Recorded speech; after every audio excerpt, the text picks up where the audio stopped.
2 ராஜாக்கள் 2வது அதிகாரம் 9-12 வரையுள்ள வசனங்கள். அவர்கள் அக்கறைப்பட்ட பின்பு எலியா எலிசாவை நோக்கி, நான் உன்னை விட்டு எடுத்துக்கொள்ளப்படும் முன்னே நான் உனக்கு செய்ய வேண்டியது என்ன கேள் என்றான். அதற்கு எலிசா, உம்மிடத்திலுள்ள ஆவியின் வரம் எனக்கு இரட்டிப்பாய் கிடைக்கும்படி வேண்டுகிறேன் என்றான். அதற்கு அவன், அரிதான காரியத்தை கேட்டாய். உன்னை விட்டு நான் எடுத்துக்கொள்ளப்படுகையில் என்னை நீ கண்டால் உனக்கு கிடைக்கும், இல்லாவிட்டால் கிடையாது என்றான். அவர்கள் பேசிக்கொண்டு நடந்து போகையில் இதோ அக்கினி ரதமும் அக்கினி குதிரைகளும் அவர்கள் நடுவே வந்து இருவரையும் பிரித்தது. எலியா சுழல் காற்றிலே பரலோகத்திற்கு ஏறி போனான். அதை எலிசா கண்டு, என் தகப்பனே, என் தகப்பனே, இஸ்ரவேலுக்கு ரதமும் குதிரை வீரருமாயிருந்தவரே என்று புலம்பினான். அவனை அப்புறம் காணாமல் தன் வஸ்திரத்தை பிடித்து 2 துண்டாக கிழித்தான்.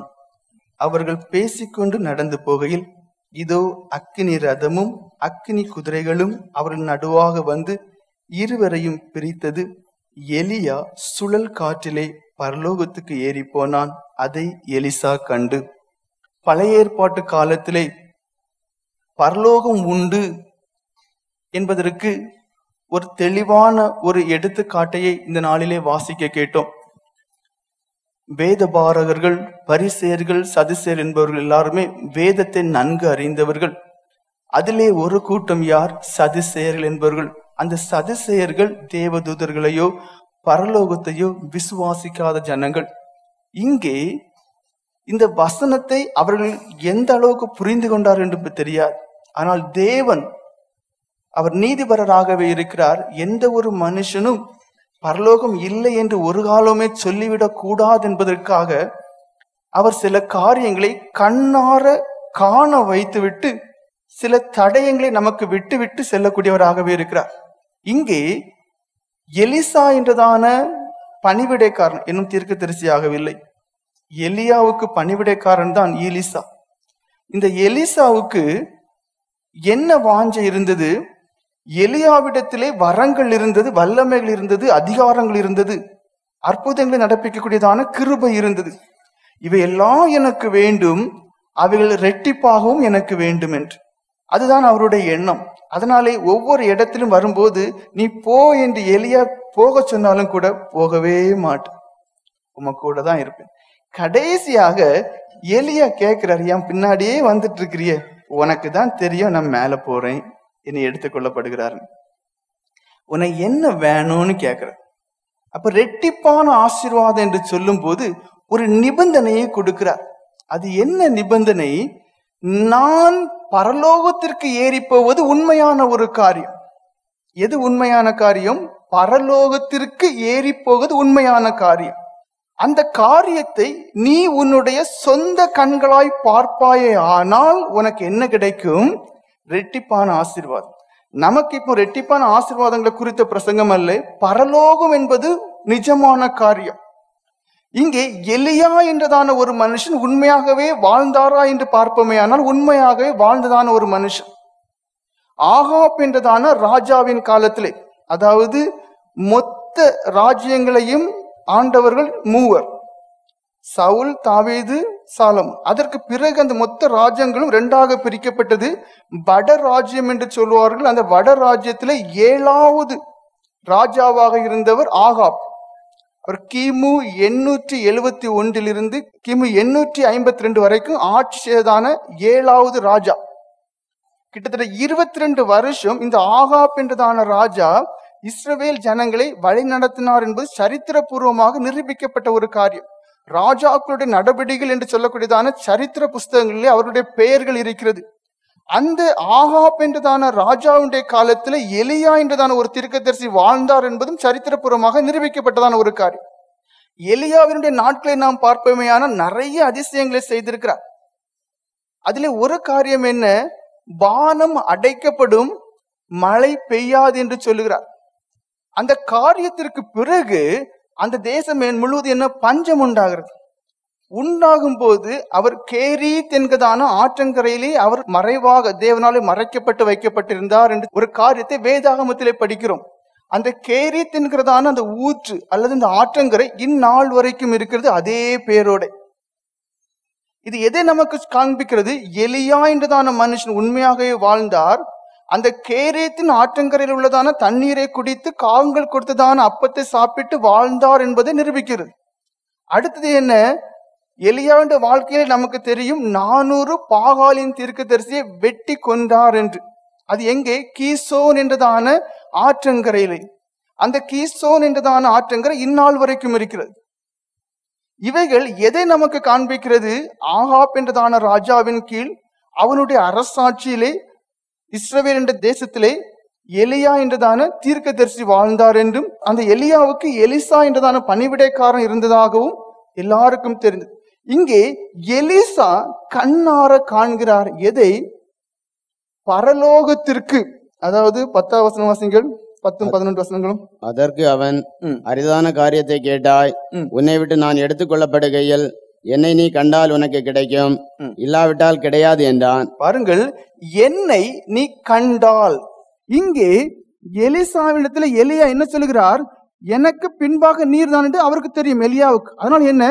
எலியாவை பற்றி இது இஸ்ரவேல் அந்த ராஜ்யம் முழுவதும் எல்லா ஜனங்களுக்கும் தெரியும், பெரிய ஒரு தீர்க்கதரிசி என்று. அதற்கு அடுத்தபடி இரட்டை வரமுடையதான ஒரு மனுஷன் என்றால் எலிசாவாக இருக்க முடியும். அப்படியானால் அந்த எலிசா எலியாவை நான் கண்ணார கண்டேன் என்று சாட்சி கொடுப்பதற்காகவே எல்லா ஜனங்களுக்கும், அதாவது சில காரியங்களை ஏன் தேவன் இவைகளை செய்கிறார் என்றால் மக்கள் நம்ப மாட்டார்கள், மக்களுக்குள்ளே உறுதி இல்லாமல் இருக்கும். மரிக்கும் போது ஐயோ இவ்வளவு வருஷம் நான் வெள்ளை வஸ்திரம் உடுத்திக்கொண்டு அழுது புலம்பி என் ரட்சிப்பை காத்துக்கொண்டு என் விசுவாசத்தை காத்துக்கொண்டு வாழ்ந்தேனே, இனி ஒரு வாழ்க்கை இருக்கிறதா என்றதான ஒரு சந்தேகம் அநேகருக்குள்ள எழும்பும். அப்படிப்பட்டதான ஒரு சந்தேகம், ஒரு இருமனம், அவிசுவாசம் உங்களுக்குள்ள எழும்பிவிடக் கூடாது என்பதற்காகத்தான் அந்த காலத்திலேயே தேவன் என்ன செய்கிறார்? அதாவது பழைய ஏற்பாட்டு காலத்திலும் பரலோகம் உண்டு என்பதை தெளிவும் திட்டமாக காண்பிக்கத்தக்கவாறு செயல்படுத்தினார். புதிய ஏற்பாட்டு காலத்திலும் அதே காரியங்களையே செய்தார். இங்கே எலிசாவினுடைய கண் காண 11ஆம் வசனம் வாசிங்க. அவர்கள் பேசிக்கொண்டு நடந்து போகையில் இதோ அக்கினி ரதமும் அக்கினி குதிரைகளும் அவர்கள் நடுவாக வந்து. பாருங்கள், பரலோகத்திலே ஒரு ராஜ்யம் இருக்கு. அதனால பரலோக ராஜ்யம் என்று சொன்னேன். பரலோக அரசாங்கம், அந்த அரசாங்கத்திலே எல்லாமே இருக்கிறது என்பதை இந்த வேத வசனம் சொல்லுகிறது. எப்படி? பரலோகத்தில் இருந்து அக்கினி ரதம் இறங்குகிறது. சில காரியங்களை நம்மளால் கிரகிக்க முடியாது, புரிந்து கொள்ள முடியாது. என்னாலும் உங்களாலும் புரிந்து கொள்ள முடியாவிட்டால் அதனால என்ன பரலோகம் இல்லை என்பதை தீர்மானித்துவிட முடியாது. அது எப்படி? ஆவிக்குரிய ஒரு உலகத்திலே அசையக்கூடியதான வெயிட் உள்ளதான ஒரு பொருள் கீழே இறங்கி வர முடியும்? அது தேவனாலே கூட. சர்வ வல்லமையும் சர்வ அதிகாரம் உள்ள தேவன் நம்முடைய தேவன். இங்க எப்படி? அக்கினி ரதமும் அக்கினி குதிரையும் இறங்கக்கூடியதான ஒரு காரியம். வாசிங்கள். இதோ அக்கினி ரதமும் அக்கினி குதிரைகளும் அவர்கள் நடுவாக வந்து இருவரையும் பிரித்தது. எலியா சுழல் காற்றிலே பரலோகத்திற்கு ஏறி போனான். பாருங்கள், எலியா என்கிறதான ஒரு உத்தேசம் ஒரு 40 கிலோ எடை உள்ள, ஒரு குறைந்துதான் 40, வழக்கம் ஒரு 50 கிலோ இருக்கலாம், வெயிட்டான ஒரு மனுஷன் ரதமும் குதிரையும் உள்ளதான அந்த ஒரு இதிலே ஏறி மேலே போகக்கூடியதான ஒரு காரியம். புரிந்து கொள்வது கஷ்டமாக இருக்கும், ஆனால் தேவனால் எல்லாம் கூடும் என்பதை நிரூபிக்கக்கூடியதான ஒரு காரியம். பரலோகம் உண்டு என்பதை நிரூபிக்கக்கூடியதான ஒரு காரியம். உயிரோடு எடுத்துக் கொள்ளப்பட்டார். எனக்கு இந்த ஒரு காரியம் மாத்திரம்தான் மனசுல ஆழமாக போயிருந்தது. எதற்காக எலியா மாத்திரம் எடுத்துக்கொள்ளப்பட வேண்டும்? 1 ராஜாக்கள் 17ஆம் அதிகாரம் 1வது வசனம் வாசிங்கள். 1 ராஜாக்கள் 17ஆம் அதிகாரம் 1வது வசனம். கீலேயாத்தின் குடிகளிலே திஸ்பியனாகிய எலியா ஆகாபை நோக்கி, என் வாக்கின்படியே அன்றே இந்த வருஷங்களிலே பனியும் மழை. பாருங்கள், ஆகாப் என்பது வேலைக்காரன் கிடையாது. ஆகாப் என்பது சாதாரண ஒரு அமைச்சர் கிடையாது. அவன் அந்த நாட்டிற்கு ராஜா, சகல அதிகாரம் உடையவன். அந்த ராஜாவுக்கு முன்பாகவே அதிகாரத்தோடு பேசுகிறான். என்ன அதிகாரத்தோடு? தனக்கு மேகங்கள் மீதும் பனிகள் மீதும் மழை மீதும் அதிகாரம் இருக்கக்கூடியதான ஒரு தன்மை அங்கு சொல்லுகிறார். என் வாக்கினாலே அன்றி. எப்படி ஒரு மண்ணான மனுஷன் ஒரு ராஜாவுக்கு முன்பாகவே நின்று அந்த ராஜாவுக்கு முன்பாக துணிகரமாக என் வாக்கினாலே அன்றி பனியும் மழையும் பெய்வதில்லை என்று சொல்ல முடியும். ஒரே ஒரு காரணம்தான், நான் தேவனுடைய சமூகத்தின் முன்பாக நிற்கக்கூடிய மனுஷன் என்று அங்கு சொல்லப்பட்டிருக்கு. வாசிங்கள். என் வாக்கின்படி அன்றி இந்த வருஷங்களிலே பனியும் மழையும் பெய்யாதிருக்கும் என்று இஸ்ரவேலின் தேவனாய கர்த்தருக்கு முன்பாக நிற்கிற நான் அவருடைய ஜீவனை கொண்டு சொல்லுகிறேன் என்றான். எனக்கு ரொம்ப பிடிச்ச வசனம் இது. அது எப்படி சொல்லப்பட்டிருக்கு? ஜீவனுள்ள தேவனுக்கு முன்பாக நிற்கிற நான். எதனாலே எலியா மற்ற ஜனங்களை காட்டிலும் விசேஷித்தவன்? ஒரே ஒரு காரணம்தான், அவன் ஜீவனுள்ள தேவனுக்கு முன்பாக நிற்கக்கூடியவனா இருந்தான். அதுக்கு அர்த்தம் என்ன? இடைவிடாமல் தேவனுடைய சமூகத்திலே காணப்பட்டவன். அவன் தேவனுடைய சமூகத்திலே காணப்பட்டதுனாலே, தேவனுடைய பிரசனத்துக்குள் காணப்பட்டதுனாலே, தேவனுடைய சித்தம் செய்கிறவனாக நிலைநின்றதுனாலேயே அவனாலே தைரியமாக சொல்ல முடிந்தது, என் வாக்கினாலே அன்றி. அவன் சாதாரண ஒரு மனுஷன்தான். ஆனால் என்ன சொல்லப்பட்டிருக்கு? இஸ்ரவேலின் தேவனாய கர்த்தருக்கு முன்பாக நிற்கிறவனாகிய நான். இப்ப என்ன பிரச்சனை? நமக்கு ஜெபம் பண்ணுவதே கஷ்டம், நமக்கு ஆராதனை கஷ்டம், காத்திருப்புல கொஞ்சம் நேரம் கூடுனாலே கஷ்டம். தேவனுடைய சமூகத்துல இருந்து அவரோடு பேசுவதற்கும் அவர் பேசுவதை செவி கொடுப்பதற்கும் நமக்கு நேரம் இல்லை. எதனாலே இந்த எலியா எடுத்துக்கொள்ளப்பட்டான் என்று சிந்திக்கும் போது என் மனசுல ஆழமாகப்பட்டதான ஒரு காரியம் இது. இரவும் பகலும் தேவனுடைய சமூகத்தில் நிற்கக்கூடிய ஒரு மனுஷனாக இருக்கிறார். அதிகாலையிலே என்னை தேடி கண்டடைவார்கள் என்று வேதம் சொல்லுகிறது.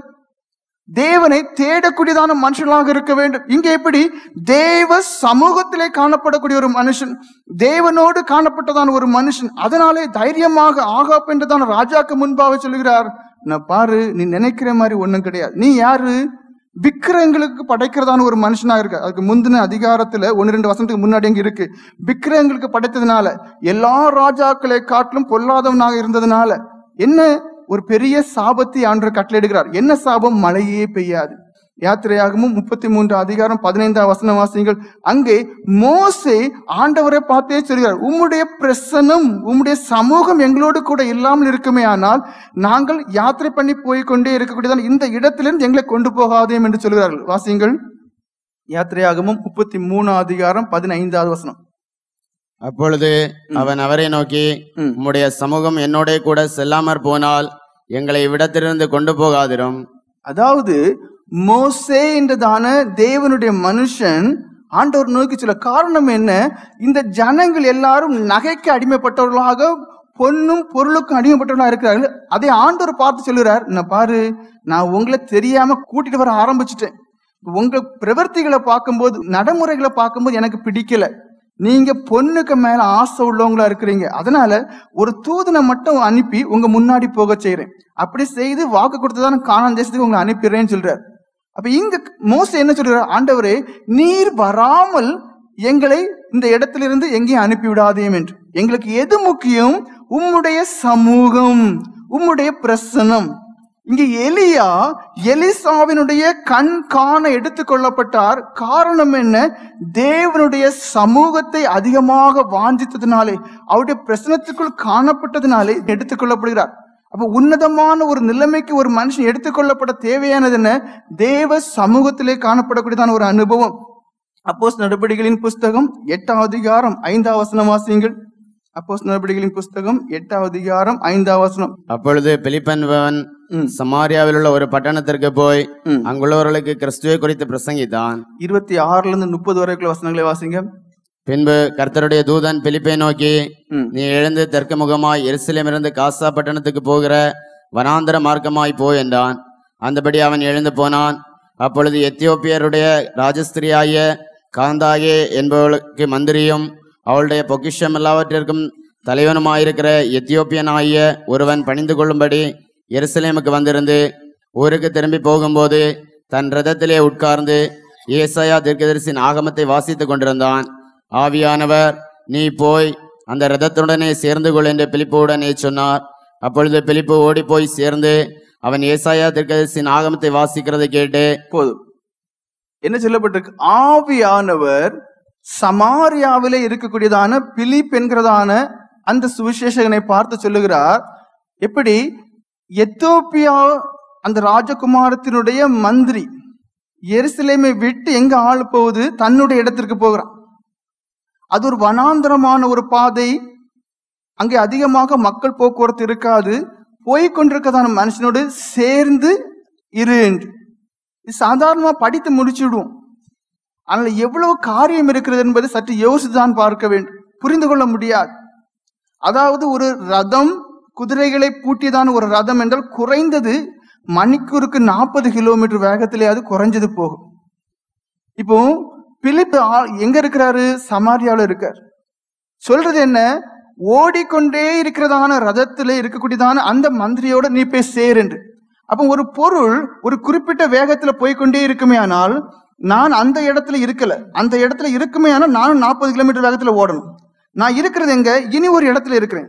அப்ப இனி ஒரு இடத்துல இருந்து உத்தேசம் 40 கிலோமீட்டர் வேகத்துல போகக்கூடிய ஒரு ரதத்தை நான் பிடிக்க வேண்டுமே ஆனால், நான் 40க்கும் அதிகமான கிலோமீட்டர் வேகத்துல ஓடுனா மட்டும்தான் என்ன செய்ய முடியும்? போய் சேர முடியும்.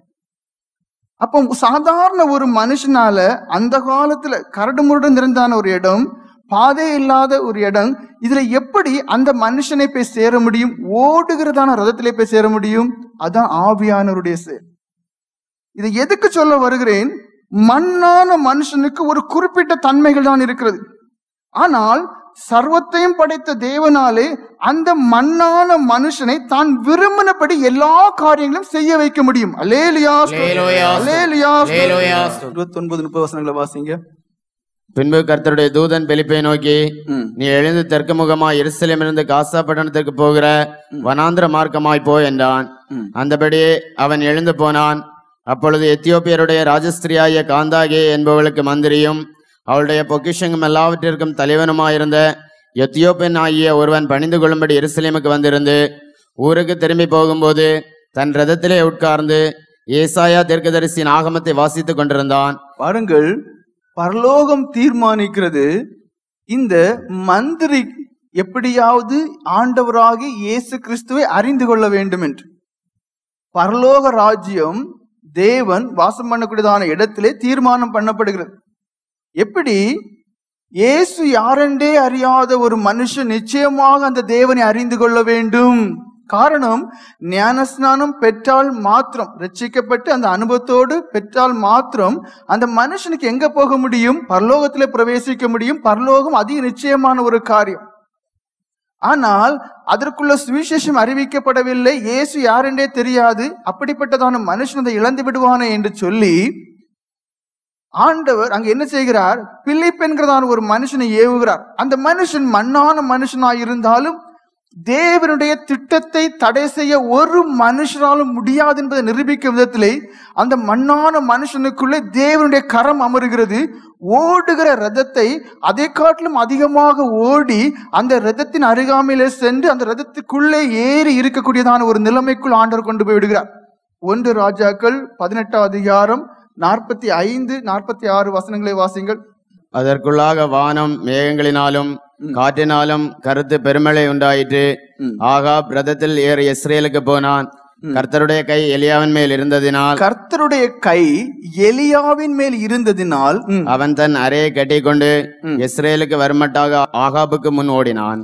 பாருங்க, எல்லா இடங்களிலும் ஜனங்கள் எந்த விதத்திலுமே தேவனை நியாயத்தீர்ப்பு நாளிலே ஆண்டவரே பரலோகம் உண்டுன்னு எனக்கு தெரியாதுன்னு சொல்லவே கூடாது என்பதற்காக அநேக காரியங்களை பண்ணியிருக்கிறார். எப்படி ஒரு 50 கிலோ எடையுள்ள பிலிப்பு அவ்வளவு வேகமாக போக முடிந்தது?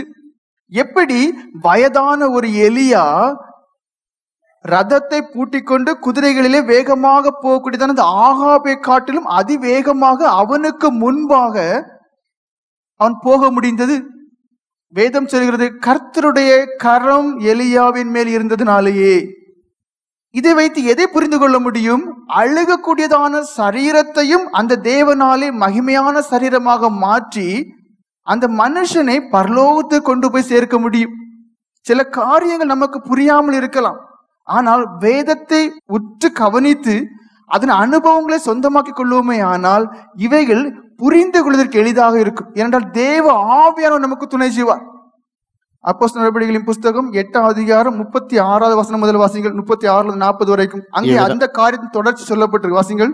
இவ்விதமாய் அவர்கள் வெளிநடந்து போகையில் தண்ணீருள்ள ஓரிடத்திற்கு வந்தார்கள். அப்பொழுது மந்திரி, இதோ தண்ணீர் இருக்கிறது, நான் ஞானஸ்நானம் பெறுகிறதற்கு தடை என்ன என்றான். அதற்கு பிலிப்பு, நீர் முழு இருதயத்தோடும் விசுவாசித்தால் தடையில்லை என்றான். அப்பொழுது அவன், இயேசு கிறிஸ்துவை தேவனுடைய குமாரன் என்று விசுவாசிக்கிறேன் என்று சொல்லி ரதத்தை நிறுத்த சொன்னான். அப்பொழுது பிலிப்பும் மந்திரியுமாகிய இருவரும் தண்ணீரில் இறங்கினார்கள். பிலிப்பு அவனுக்கு ஞானஸ்நானம் கொடுத்தான். அவர்கள் தண்ணீரிலிருந்து கரையேறின பொழுது கர்த்தருடைய ஆவியானவர் பிலிப்பை கொண்டு போய்விட்டார். கர்த்தருடைய ஆவியானவர் அர்த்தம் என்ன? அந்த தேவன். அதாவது தண்ணிக்குள்ள இறங்கி ஞானஸ்நானம் கொடுத்து தண்ணியிலிருந்து வெளியில வந்த உடனே பிலிப்புங்கிறதான மனுஷனை குறித்து பரலோகம் என்ன தீர்மானித்ததோ அந்த காரியம் முடிந்தாகிவிட்டது. அதன் பிறகு பிலிப்பு அங்கே நிற்க வேண்டிய தேவையில்லை. தாய் தகப்பனை காட்டிலும் அதிகமாக சிநேகிக்கிற ஒரு தேவன் இங்க ஒரு சின்ன ஒரு எடுத்துக்காட்டு இருக்கு. அந்த ராணியினுடைய மந்திரிக்கு அந்த ரதத்திலே வேற ஆடைகள் இருக்கும், அவன் என்ன செய்வான், துணியை மாத்திட்டு போயிடலாம். ஆனா இங்க யாரு? பிலிப்பு எங்கேயோ இருந்த மனுஷன் போட்டிருந்த துணியோட எங்க வராரு? அந்த ஞானஸ்நானம் கொடுக்க வராரு. கொடுத்து வெளியே வரும்போது எப்படி இருக்கும்? நனைஞ்சுதான் இருக்கும். ஆனா அந்த மனுஷனுக்கு ஆண்டவர் என்ன செய்யறாரு? கண்ணும் கருத்துமா இருந்து அந்த இடத்துல இருந்து அப்படியே மாற்றுறார். அடுத்த வசனம் வாசிங்க. கர்த்தருடைய ஆவியானவர் பிலிப்பை கொண்டு போய்விட்டார். மந்திரி அப்புறம் அவனை காணாமல் சந்தோஷத்தோட தன் வழியே போனான். பிலிப்பு ஆசோத்திலே காணப்பட்டு, என்ன சொல்லப்பட்டு? பிலிப்பு ஆசோத்திலே காணப்பட்டு, அதாவது ஞானஸ்நானம் கொடுத்ததான அந்த இடத்திலிருந்து ஆசோத் என்றக்கூடியதான அந்த இடம் கிட்டத்தட்ட 100 மைல் தூரம் இருக்குமா. அப்போ துணியெல்லாம் நனைஞ்சிருக்கும். அதுக்கப்புறம் என்ன செய்யணுங்கிறது தெரியாது. ஆனா ஆண்டவருடைய சித்தத்திற்கு முழுமையாய் ஒப்பு கொடுக்கக்கூடிய எந்த மனுஷனுடைய எந்த ஒரு சின்ன காரியத்திலும் தேவன் கண்ணும் கருத்துமா இருந்து அந்த மனுஷனை போஷித்து பராமரிக்கக்கூடியவர்கள். அல்லேலூயா, அல்லேலூயா. பாருங்க, வெளியில வந்த உடனே அந்த தேவன் என்ன செய்யறாரு? அப்படியே தூக்கி ஆசோத், அதாவது பழைய ஏற்பாட்டு காலத்தை நீங்க புரட்டி பார்த்தீங்கன்னா உங்களுக்கு தெரியும். ஏலியினுடைய, அதாவது நியாயாதிபதியா இருந்த ஏலியினுடைய நாட்களில உடன்படிக்கை பெட்டியானது பிடிக்கப்பட்டது பெலிஸ்தியரால. அந்த பெலிஸ்தியர் தேசத்திலே உள்ளதான இடம் தான் ஆசோத். அந்த இடத்துல தான் அந்த உடன்படிக்கை பெட்டி இருந்துச்சு. அந்த இடத்துக்கு இங்க யாரு கொண்டு போகிறார்? ஆண்டவர் சர்வவல்லமை உள்ள தேவன் பிலிப்பு அப்படியே கொண்டு போறார். காரணம் என்ன? அவருடைய காரியம் முடிகிறது. கொஞ்சம் யோசித்து பாருங்க. சொன்ன அதே காரணம் மறுபடியும் சொல்றேன். 50 கிலோ, குறைஞ்சது ஒரு 50 கிலோ இடம் உள்ள ஒரு மனுஷனை ஒரு நொடியில 100 மைல், அதாவது 100 மைல் தான் சொல்லியிருக்காங்க, 100 மைல் தூரத்துக்கு அப்பால இனி ஒரு இடத்துல, அதுவும் என்ன, ஃப்ரெஷ்ஷான துணிகள் எல்லாத்தோட கொண்டு நிறுத்துறாருன்னா தேவனால எல்லாம் கூடும். தேவன் சர்வ வல்லமை உள்ள தேவன். இப்படி நம்மளால் புரிந்து கொள்ள முடியாத காரியத்தை செய்யக்கூடிய தேவனால நிச்சயமாக அழுகக்கூடியதான சரீரம், இந்த காரியம் தான் நீங்க புரியணும். அழுகக்கூடியதான சரீரத்தை உடையதாகிய நம்மை அவருடைய வல்லமையான செயலினால என்ன செய்ய முடியும்? மகிமையான சரீரத்தை மாற்றவும் முடியும். மாற்றிவிட்டு இந்த உலகத்துல போடுறதில்ல, அவரோடு கூட வைக்கவும் இருக்க முடியும். ஆதியாகமம் 5 அதிகாரம் 24 வசனம் வாசிங்கள். அங்க ஏனோக் என்றதான ஒரு மனுஷனை குறித்து சொல்லப்பட்டிருக்கு. வாசிங்கள். ஏனோக்கு தேவனோடு சஞ்சரித்துக் கொண்டிருக்கையில், ஏனோக்கு தேவனோடு சஞ்சரித்துக் கொண்டிருக்கையில் காணப்படாமற் போனான். தேவன் அவனை எடுத்துக்கொண்டார். இந்த மக்கள் சாக்கு போக்கு சொல்ல ரொம்ப தீவிரமா இருக்கக்கூடிய ஜனங்கள். எப்படி? ஏன் நீ ஆராதனைக்கு வரல, ஏன் நீ கூட்டத்துக்கு வரல, காத்திருப்பு வரலன்னு கேட்டா, அது என்ன, உங்களை மாதிரியா, நீங்க சன்னியாசி, உங்களுக்கு வேற வேலையே இல்லை, இந்த ஒன்றும் பார்த்தா போதும், எங்களுக்கு வேலைக்கு போகணும். ஆனா வேதம் தெளிவா என்ன சொல்லு தெரியுமா? ஏனோக்குங்கிற ஒரு மனுஷனை குறித்து சொல்லுது. அந்த மனுஷன் சன்னியாசியா? இல்ல. அந்த மனுஷன் யாரு? குடும்பஸ்தன். 21, 22 வசனங்களை வாசிங்க. ஏனோக்கு 65 வயதான போது, எப்படி 65 வயசுலயே ஒரு குழந்தை உண்டு. மெத்துசாலாவை பெற்றான். ஏனோக்கு மெத்துசாலாவை பெற்ற பின் 300 வருஷம் தேவனோட சஞ்சரித்துக் கொண்டிருந்தார். பாருங்கள், 65 வருஷத்துக்கு பிறகு இன்னும் 295 வருஷம் வரைக்கும் அங்க ஆள் இருக்கு. குமாரரையும் குமாரத்திகளையும் பெற்றான். எப்படி? குமாரர்களையும் குமாரத்திகளையும் பெற்றான். அப்போ உங்களை காட்டிலும் அதிகமான பிள்ளைகள் யாருக்கு இருந்திருக்கிறாங்க? ஏனோக்கு. ஆனா அந்த ஏனோக்கு உங்களை போல கள்ளத்தனம் பிடிச்சவங்க இல்ல. ஏன்டா இப்படி சொல்லணும்? உண்மைதான். ஏதோ நீங்க ஒரு 3 பேருக்காண்டி உழைக்கிறத பெருசா சொல்றிய. கூடி போனா உங்களுக்கு யார் இருக்கும்? ஒரு மனைவி, 2 பிள்ளைங்க, இல்ல ஒரு 3 பிள்ளைங்க, இல்ல 4 பிள்ளைங்க. பழைய ஏற்பாட்டு காலத்துல அங்க செல்வனால என்ன? இதான். கண்டிப்பா நிறைய பிள்ளைங்க இருந்திருக்கும், நிறைய ஆண் பிள்ளைகளும் பெண் பிள்ளைங்களும் இருக்கும். ஆனா வேதம் சொல்லுது, ஒரு குடும்பஸ்தன், ஒரு குடும்பத்தை உடையதான மனைவி, பிள்ளைகளை உடையதான ஒரு மனுஷன் தேவனோடு சஞ்சரித்தான் என்று சொல்லப்பட்டது. ஏன் இந்த உலகத்துல ஜனங்களே வேற இல்லையா? எதற்காக நீர் ஏனோக்கு எடுத்துக்கொள்ள வேண்டும்? வேதம் சொல்லுது, அவன் உங்களை போல இல்ல, முறுமுறுக்க மனுஷன் இல்ல, சாக்கு போக சொல்ல மனுஷன் இல்ல. காத்திருப்புக்கு வாருங்கன்னு சொன்னா முறுமுறுக்கிறோம், கஷ்டமா இருக்குங்கிறோம். ஆனா வேதம் சொல்லுது, உனக்கு முன்னாடியே சாட்சிகள் இருந்திருக்கிறாங்க. அந்த சாட்சிகள் எப்படி? குடும்பஸ்தர்களா இருந்தும் தேவனுக்கு முக்கியத்துவம் கொடுத்தார்கள், ஜெப ஜீவியத்திற்கு முக்கியத்துவம் கொடுத்தார்கள். ஏனோக்கு தேவனோடு சஞ்சரித்து கொண்டிருக்கையில் தேவன் அவனை எடுத்துக்கொண்டார் என்று. தேவன் யாரை எடுத்துக்கொள்வார்? உயிரோடே எடுத்துக்கொண்டார்னு சொல்லப்பட்டு. யாரை எடுத்துக்கொள்வார்? தேவனுக்கு பிரியமாக எந்த மனுஷன் வாழ்கிறானோ, தேவனுக்கு முக்கியத்துவம் கொடுத்து எந்த மனுஷன் வாழ்கிறானோ அந்த மனுஷனை எடுத்துக்கொள்வார். இங்கே ஏனோக்கு கல்லறை கூட்டம் என்று சொல்லக்கூடியதான, மரித்து கொண்டே இருக்கக்கூடியதான் ஜனங்கள் மத்தியிலே வாழக்கூடியதான ஒரு மனுஷனாக இருக்கிறார். அதாவது ஆதியாகமம் 5ஆம் அதிகாரம் 5வது வசனம், 8வது வசனம், 11ஆம் வசனங்களை வாசிங்க. ஆதாம் உயிரோடு இருந்த நாளெல்லாம் 930 வருஷம் அவன் மரித்தான். 8வது வசனம். சேத்தனுடைய நாளெல்லாம் 912 வருஷம் அவன் மரித்தான். 11வது வசனம். ஏனோசனுடைய நாளெல்லாம் 905 வருஷம் அவன் மரித்தான். அவனும் மரித்தான். 14வது வசனம். கேனானுடைய நாளெல்லாம் 910 வருஷம் அவன் மரித்தான். பாருங்கள், இங்கே மரித்தான் என்று சொல்லக்கூடியதான ஒரு கல்லறை கூட்டங்களுக்கு மத்தியிலே தான் யார் இருக்கிறா? ஏனோக்கு இருக்கிறார். இந்த ஏனோக்கு எடுத்துக்கொள்ளப்பட்டான் என்று சொல்லப்பட்டு காரணம் உண்டு பாருங்க. அது என்ன காரணம்? எபிரேயர் நிருபம் 11ஆம் அதிகாரம் 5ஆம் வசனம் வாசிங்க. விசுவாசத்தினாலே ஏனோக்கு மரணத்தை காணாதபடிக்கு எடுத்துக்கொள்ளப்பட்டான். என்ன சொல்லப்பட்டிருக்கு? விசுவாசத்தினாலே ஏனோக்கு மரணத்தை காணாமல் எடுத்துக்கொள்ளப்பட்டான். என்ன விசுவாசம் இருந்தது? அதான் விசுவாசம்ங்கிறது விலை மதிக்க முடியாததான ஒரு காரியம். தனக்கு முன்பாக அநேக ஜனங்களை பார்த்து கொண்டே இருக்கிறார். எல்லாரும் மரித்து கொண்டே இருக்கிறார்கள். இவருக்குள்ள என்ன தோன்றுகிறது? மரிக்காமலும் வாழ முடியும்ங்கிறதான ஒரு விசுவாசம் உண்டாகிறது. அப்ப மரிக்காமல் வாழ முடியும் என்றுதான அந்த ஒரு காரியத்தை பெற்றுக்கொள்ள வேண்டுமான ஒரே ஒரு காரியம் தான் செய்ய முடியும். என்ன செய்ய முடியும்? தேவனோடு சஞ்சரித்தால், தேவனோடு நெருங்கி வாழ்ந்தால் எல்லாம் செய்ய வல்லமையுள்ள அந்த தேவனாலே என்னை மரணத்துக்கு நீங்களாக்கி காக்க முடியும். அல்லேலூயா, அல்லேலூயா. விசுவாசத்தினாலே. ஆதியாகமம் வாசிக்கும் போது இவ்வளவு தெளிவு இருக்காது. ஆனால் தேவன் அவருடைய பரிசுத்த ஆவியினாலே பரிசுத்தவான்களை கொண்டு புதிய ஏற்பாட்டிலே காரணங்களை விவரித்து சொல்லுகிறார். மறுபடியும் வாசிங்கள். விசுவாசத்தினாலே ஏனோக்கு மரணத்தை காணாதபடிக்கு எடுத்துக்கொள்ளப்பட்டான். விசுவாசத்தினாலே ஏனோக்கு மரணத்தை காணாதபடிக்கு எடுத்துக்கொள்ளப்பட்டான். அதான் விசுவாசம். அது என்ன விசுவாசம்? தேவனாலே எல்லாம் கூடும். எனக்கு முன்பாக அவன் மரித்தான் என்று கல்லறை கூட்டமே நிறைந்திருந்தாலும் கூட நான் வணங்குகிறதான தேவனிடத்திலே நான் பற்றுறுதியாயிருந்து அவரிடத்திலே என் விண்ணப்பங்களை ஏறெடுத்து அவருக்கு பிரியமான நான் ஜீவிப்பேனே. ஆனால் அவரால் என்னை இந்த மரணத்துக்கு நீங்களாக்கி வழிநடத்த கூடும் என்று விசுவாசம் இருந்தது. 68வது சங்கீதம் 20வது வசனம் வாசிங்க. 68வது சங்கீதம் 20வது வசனம். நம்முடைய தேவன் ரட்சிப்பு அருளும் தேவனா இருக்கிறார். ஆண்டவராகிய கர்த்தரால் மரணத்திற்கு நீங்கும் வழிகள் உண்டு. எப்படி தேவனாலே மரணத்துக்கு நீங்களாக்கி காக்க முடியும்? அதை சரியாக விசுவாசித்ததுனாலேயே அந்த தேவனோட இன்னும் நெருங்குகிறார். அவருக்கு தெரியும் என்னை தேவனால் எடுத்துக்கொள்ள முடியும் என்று. அந்த வாஞ்சையும் தாகத்தையும் தேவன் கண்டு என்ன செய்கிறார்? எடுத்துக்கொள்கிறார். அப்ப ஒரு காரியம் புரிந்து கொள்ள வேண்டும். எந்த விசுவாசியானாலும் குடும்பஸ்தனா இருக்கக்கூடிய மனுஷனாலும் தேவனோடு நெருங்கி உறவாட முடியும்.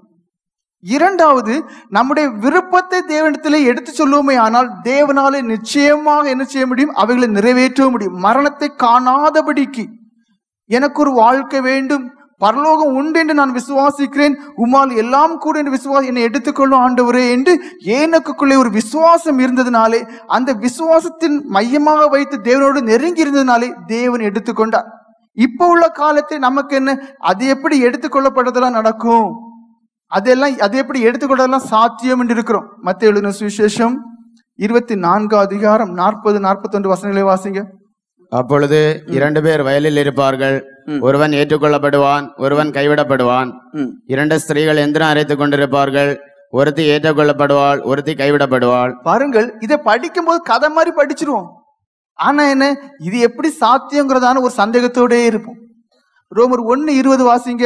அதாவது உயிரோடு இருக்கக்கூடியதான 2 பேர்ல அனுபவம் உள்ளவங்க உயிரோடு இருக்கும் போது உடனே மகிமையின் சாயலை அடைந்து மகிமையின் ரூபத்தை அடைந்து பரலோகத்து ராஜ்யத்திற்கு என எடுத்துக்கொள்ளப்படுகிறார்கள். வாசிங்கள். எப்படி என்றால் காணப்படாதவைகளாகிய அவருடைய நித்திய வல்லமை என்ன சொல்லப்பட்டிருக்கு? காணப்படாதவைகளாகிய அவருடைய நித்திய வல்லமை.